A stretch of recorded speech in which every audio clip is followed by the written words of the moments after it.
It was one of those hard, nubby rolls. The best restaurants charge you sixpence for having the good sense not to eat them. It hit Roland Bleak with considerable vehemence on the bridge of the nose. For the moment, Roland fancied that the roof of the Regent grill room must have fallen in, and, as this would automatically put an end to the party, he was not altogether sorry. He had never been to a theatrical supper party before, and within 5 minutes of his arrival at the present one, he had become afflicted with an intense desire never to go to a theatrical supper party again. To be a success at these gay gatherings, one must possess dash, and Roland, whatever his other sterling qualities, was a little short of dash. The young man on the other side of the table was quite nice about it. While not actually apologising, he went so far as to explain that it was old Jerry whom he had in his mind when he started the role on its course. After a glance at old Jerry, a chinless child of about 19, Roland felt that it would be churlish to be angry with a man whose intentions had been so wholly admirable. Old Jerry had one of those faces in which any alteration, even the comparatively limited one which a role would have been capable of producing, was bound to be for the better. He smiled a sickly smile and said that it didn't matter. The charming creature who sat on his assailant's left, however, took a more serious view of the situation. "Sidney, you make me tired," she said severely. "If I had thought you didn't know how to act like a gentleman, I wouldn't have come here with you. Go away somewhere and throw bread at yourself, and ask Mr. Bleak to come and sit by me. I want to talk to him." That was Roland's first introduction to Miss Billy Verepoint. "I've been wanting to have a chat with you all evening, Mr. Bleak," she said, as Roland blushingly sank into the empty chair. "I've heard such a lot about you." What Miss Verepoint had heard about Roland was that he had £200,000 and apparently did not know what to do with it. "In fact, if I hadn't been told that you would be here, I shouldn't have come to this party. Can't stand these gatherings of nuts in May as a general rule. They bore me stiff." Roland hastily revised his first estimate of the theatrical profession. Shallow, empty-headed creatures some of them might be, no doubt, but there were exceptions. Here was a girl of real discernment, a thoughtful student of character, a girl who understood that a man might sit at a supper party without uttering word, and might still be a man of parts. "I'm afraid you'll think me very outspoken, but that's me all over. All my friends say Billy Verepoint's a funny girl. If she likes anyone, she just tells them so straight out, and if she doesn't like anyone, she tells them straight out too." "And a very admirable trait," said Roland enthusiastically. Miss Verepoint sighed. "Perhaps it is," she said pensively, "but I'm afraid it's what has kept me back in my profession. Managers don't like it. They think girls should be seen and not heard." Roland's blood boiled. Managers were plainly a dastardly crew. "But what's the good of worrying?" went on Miss Verepoint, with a brave but hollow laugh. "Of course it's wearing having to wait when one has got as much ambition as I have, but they all tell me that my chance is bound to come some day." The intense mournfulness of Miss Verepoint's expression seemed to indicate that she anticipated the arrival of the desired day not less than 60 years hence. Roland was profoundly moved. His chivalrous nature was up in arms. He fell to wondering if he could do anything to help this victim of managerial unfairness. "You don't mind me going on about my troubles, do you?" asked Miss Verepoint solicitously.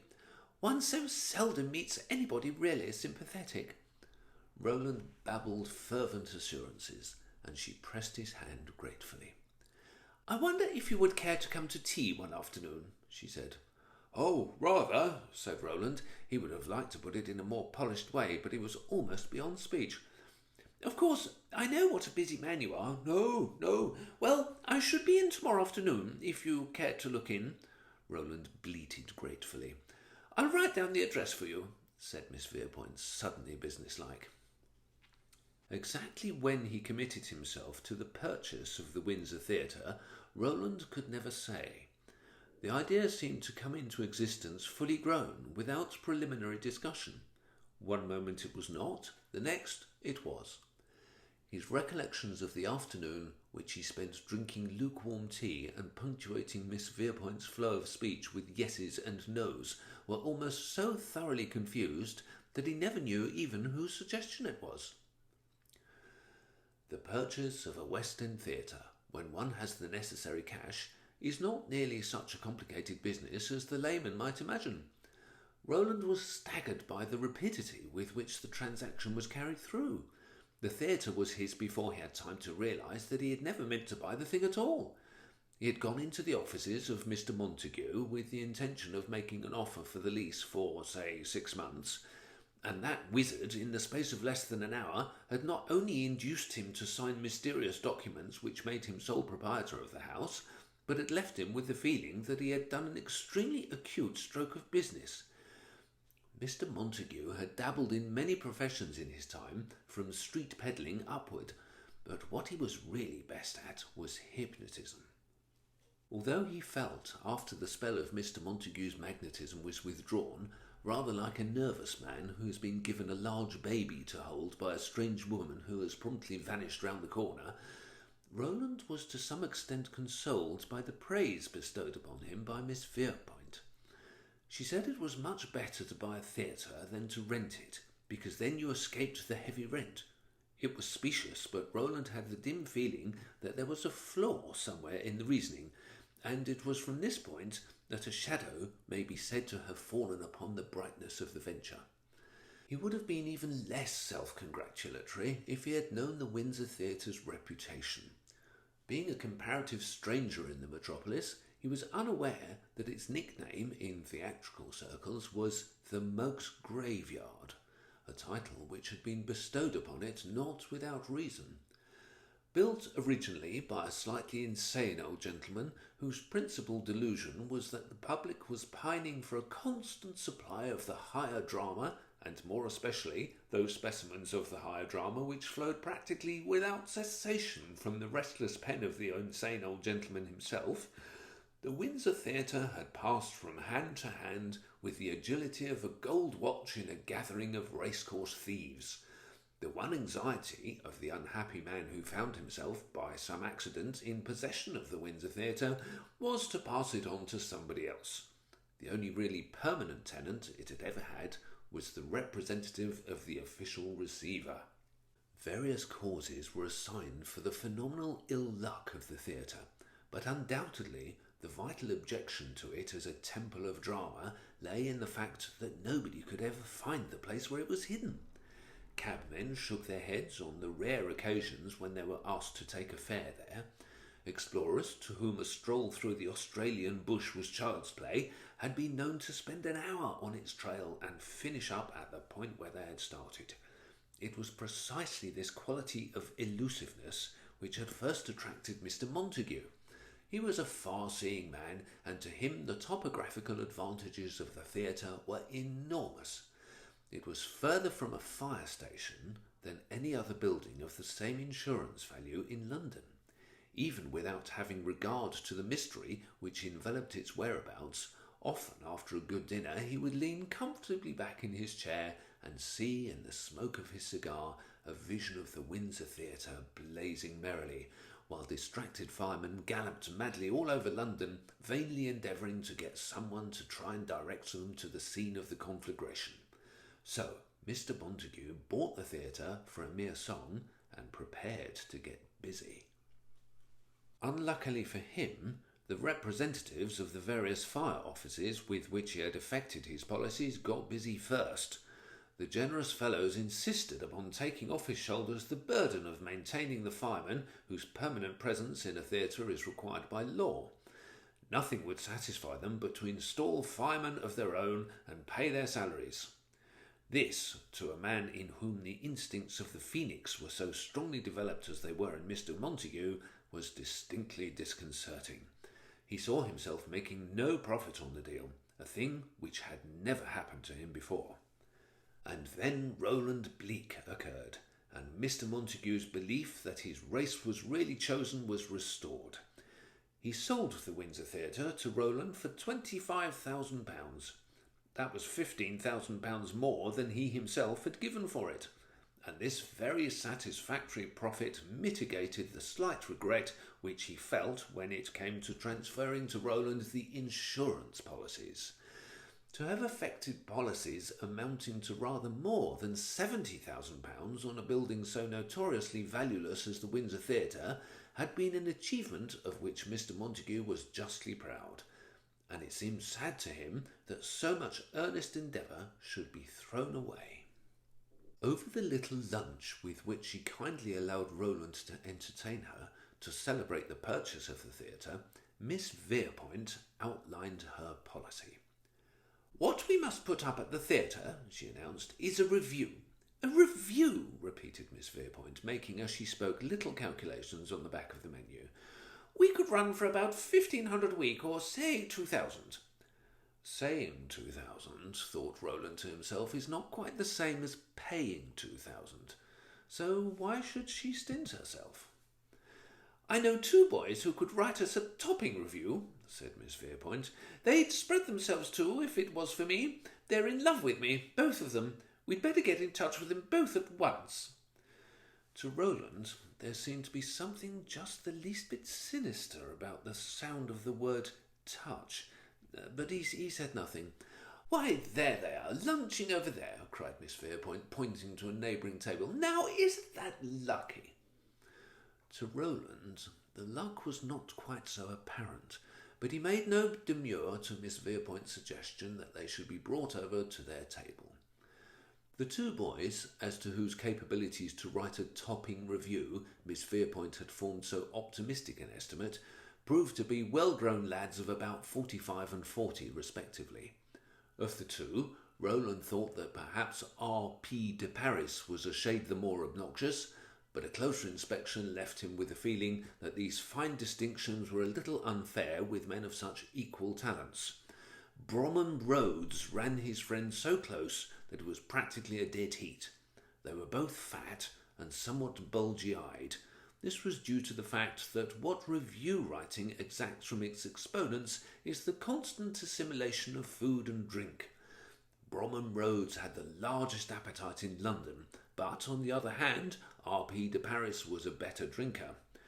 "Well, dear old thing," said Bromham Rhodes. "Well, old child," said R.P. de Paris. Both of these remarks were addressed to Miss Verepoint. The talented pair appeared to be unaware of Roland's existence. Miss Verepoint struck the business note. "Now you stop, boys," she said. "Tie weights to yourselves and sink down into those chairs. I want you 2 lads to write a review for me." "Delighted," said Bromham Rhodes. "But there is the trifling point to be raised first," said R.P. de Paris. "Where is the money coming from?" said Bromham Rhodes. "My friend Mr. Bleak is putting up the money," said Miss Verepoint with dignity. "He has taken the Windsor Theatre." The interest of the 2 authors in their host, till then languid, increased with a jerk. "Has he, by Jove?" they cried. "We must get together and talk this over."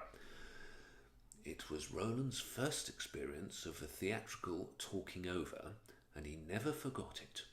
2 such talkers over as Bromham Rhodes and R.P. de Paris were scarcely to be found in the length and breadth of theatrical London. Nothing, it seemed, could the gifted pair even begin to think of doing without first discussing the proposition in all its aspects. The amount of food which Roland found himself compelled to absorb during the course of these debates was appalling. Discussions, which began at lunch, would be continued until it was time to order dinner, and then, as likely as not, they would have to sit there till supper time in order to thrash the question thoroughly out. The collection of a cast was a matter even more complicated than the actual composition of the review. There was the almost insuperable difficulty that Miss Verepoint firmly vetoed every name suggested. It seemed practically impossible to find any man or woman in all England or America whose peculiar gifts or lack of them would not interfere with Miss Verepoint's giving a satisfactory performance of the principal role. It was all very perplexing to Roland, but as Miss Verepoint was an expert in theatrical matters, he scarcely felt entitled to question her views.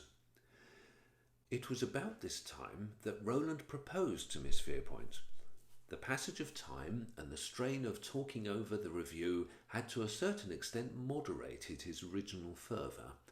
He had shaded off from a passionate devotion through various diminishing tints of regard for her into a sort of pale sunset glow of affection. His principal reason for proposing was that it seemed to him to be in the natural order of events. Her air towards him had become distinctly proprietorial. She now called him roly-poly in public, a proceeding which left him with mixed feelings. Also, she had taken to ordering him about, which, as everybody knows, is an unmistakable sign of affection among ladies of the theatrical profession.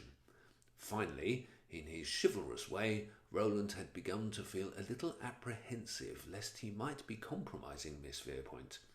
Everybody knew that he was putting up the money for the review in which she was to appear. They were constantly seen together at restaurants. People looked arch when they spoke to him about her. He had to ask himself, was he behaving like a perfect gentleman? The answer was in the negative. He took a cab to her flat and proposed before he could repent of his decision. She accepted him. He was not certain for a moment whether he was glad or sorry. "But I don't want to get married," she went on, "until I have justified my choice of a profession. You will have to wait until I have made a success in this review." Roland was shocked to find himself hugely relieved at this concession. The review took shape.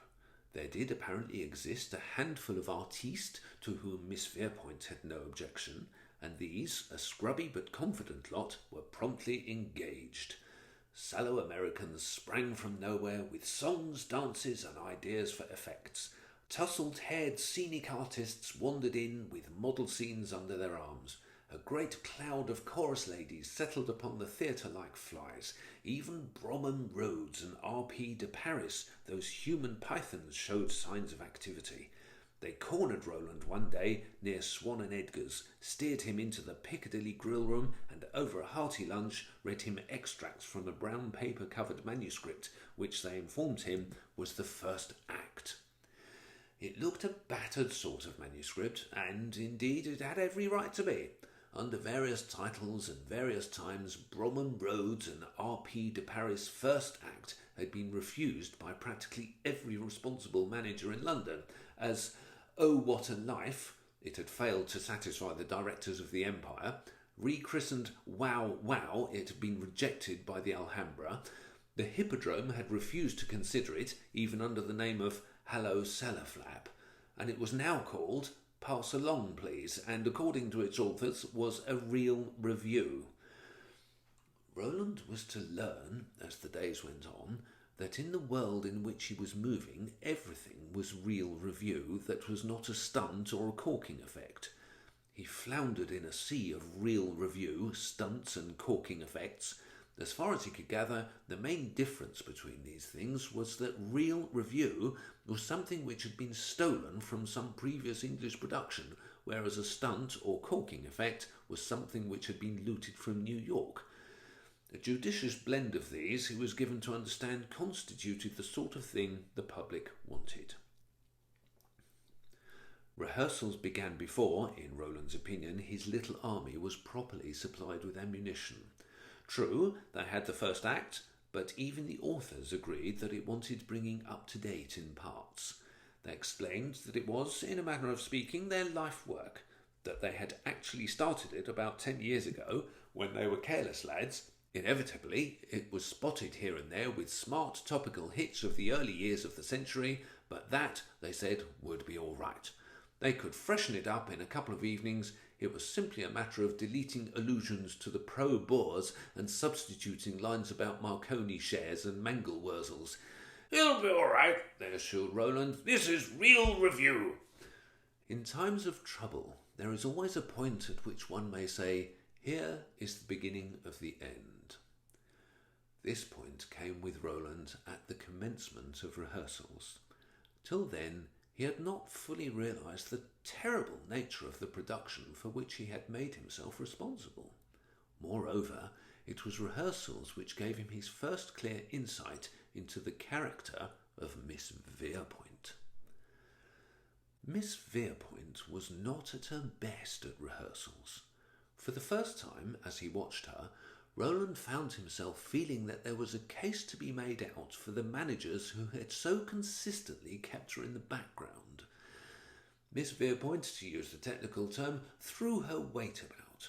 There were not many good lines in the script of Act 1 of Pass Along, Please, but such as there were, she reached out for and grabbed away from their owners, who retired into corners, scowling and muttering like dogs robbed of bones.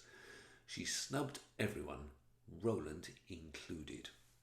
Roland sat in the cold darkness of the stalls and watched her, panic-stricken.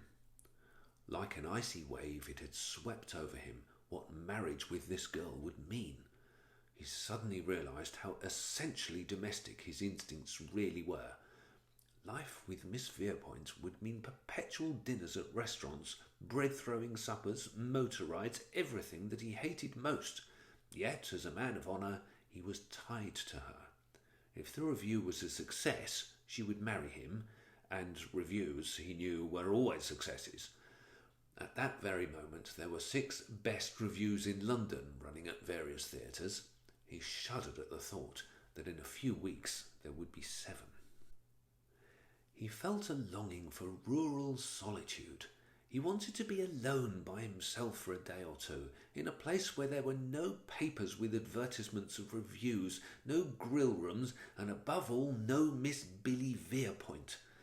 That night he stole away to a Norfolk village, where in happier days he had once spent a summer holiday, a peaceful, primitive place where the inhabitants could not have told a real review from a corking effect. Here, for the space of a week, Roland lay in hiding, while his quivering nerves gradually recovered tone. He returned to London, happier, but a little apprehensive. Beyond a brief telegram of farewell, he had not communicated with Miss Verepoint for 7 days, and experience had made him aware that she was a lady who demanded an adequate amount of attention. That his nervous system was not wholly restored to health was borne in upon him as he walked along Piccadilly on his way to his flat. For when somebody suddenly slapped him hard between the shoulder blades, he uttered a stifled yell and leapt in the air.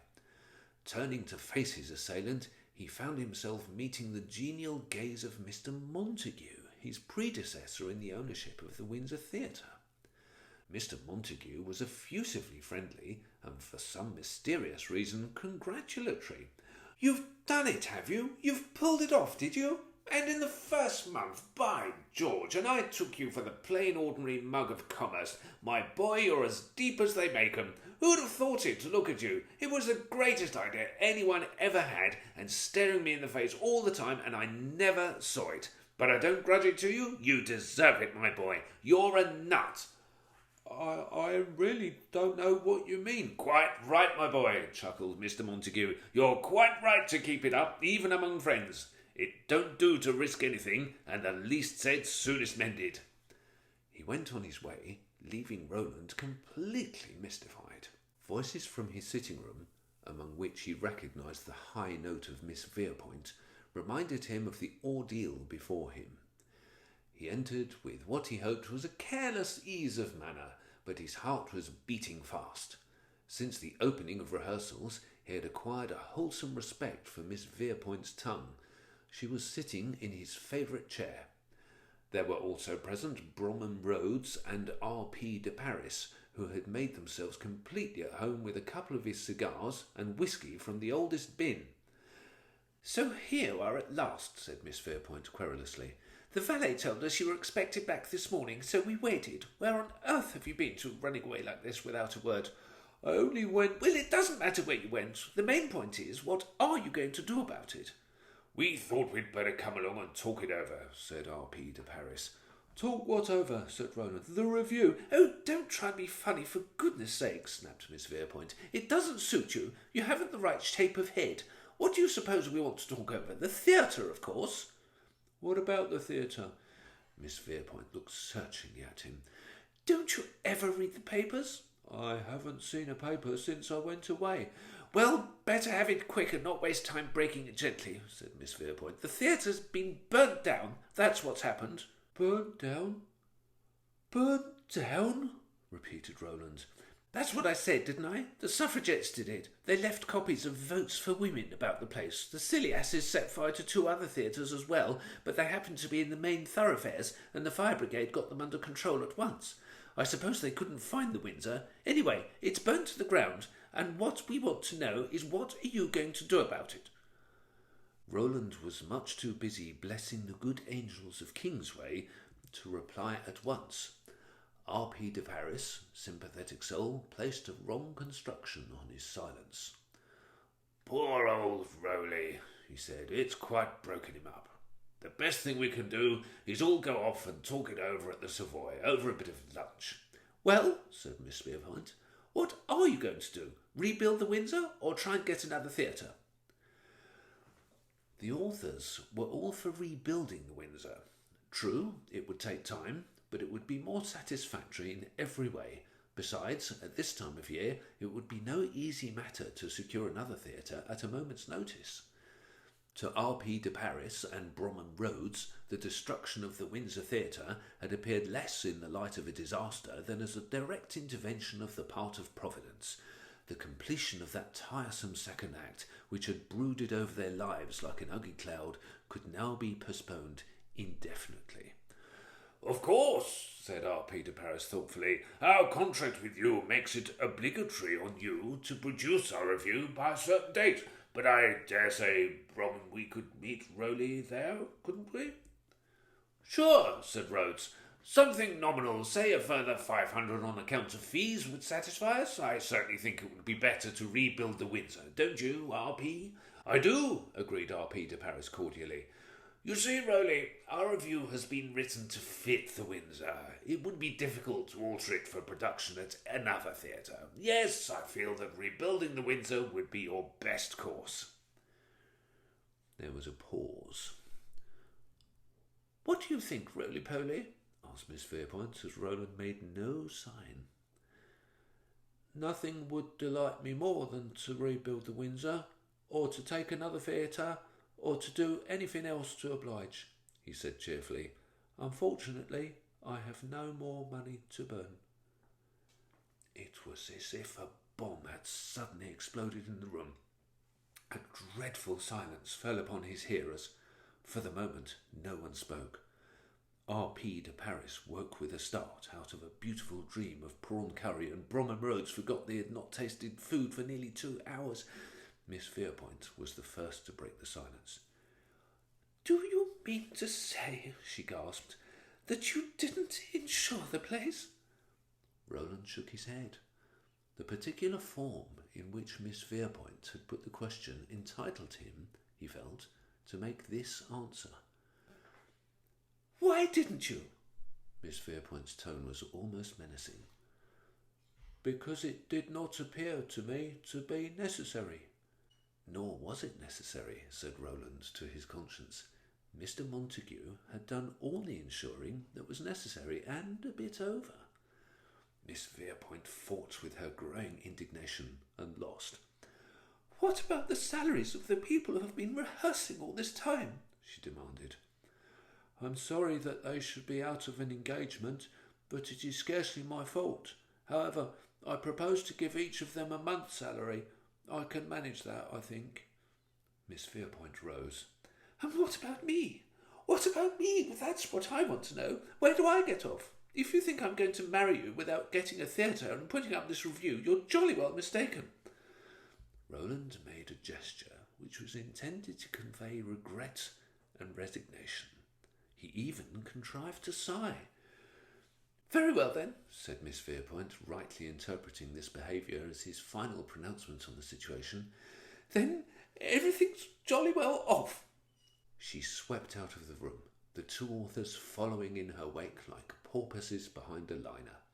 Roland went to his bureau, unlocked it, and took out a bundle of documents. He let his fingers stray lovingly among the fire insurance policies which energetic Mr. Montague had been at such pains to secure from so many companies. And so, he said softly to himself, am I.